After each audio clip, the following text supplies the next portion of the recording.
Jared Goff will look to make it 2 straight wins to start the year when he and the Rams play host to the 0-1 Redskins, who took a disappointing loss at home to Philly in Week 1. Here are the 3 keys to watch for when these two line up in Los Angeles. First and 10 from the 16-yard line as Cousins goes deep looking for Terrell Pryor. Washington's strength on offense is the deep ball, but it was nowhere to be found against the Eagles' secondary on Sunday. Kirk Cousins went 0 for 6 on passes of 20 or more air yards. For perspective, he had the second-best passer rating on those throws last season, but he lost both of his starting wideouts to free agency. So Jay Gruden has to figure out if it's just a matter of developing better deep ball chemistry with Terrell Pryor, or if it's a case of not having the right personnel to execute that game plan. Since one bad game doesn't warrant a makeover, watch out for Cousins to keep taking his shots downfield. Usually he's good for at least 1 long attempt per quarter. Hand off to Gurley. Oh, the second effort by Gurley. He's in. Touchdown, Rams.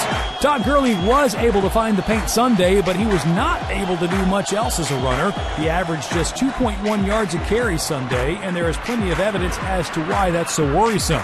It wasn't a small sample size. He had 19 carries. He was against one of the weaker defenses in the NFL and one that only stacked the box against Gurley on 10% of his carries. By comparison, rookie Leonard Fournette paced 8 or more men 57% of the time. But we might have gotten a glimpse of what's to come, and it's something to keep an eye on in Week 2, and that's Todd Gurley, the receiver. He caught 5 passes for 56 yards and was targeted 6 times, which tied the team lead.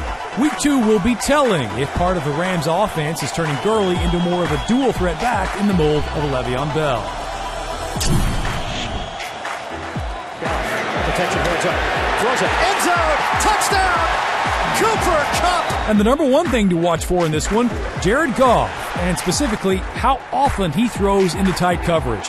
If you were looking for how McVay would specifically improve Goff's game, it appears, initially anyway, that it's getting him to avoid receivers who had a defender draped all over him. Goff threw just 10% of his passes to receivers who were covered by defenders who were a yard or less away at the time of the throw. By comparison, he threw more than 23% of his passes into tight coverage last season.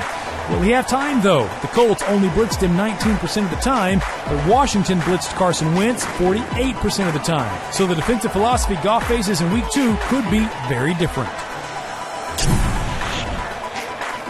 So, who has the edge? Well, Goff finally has some momentum and some confidence. The Rams are at home.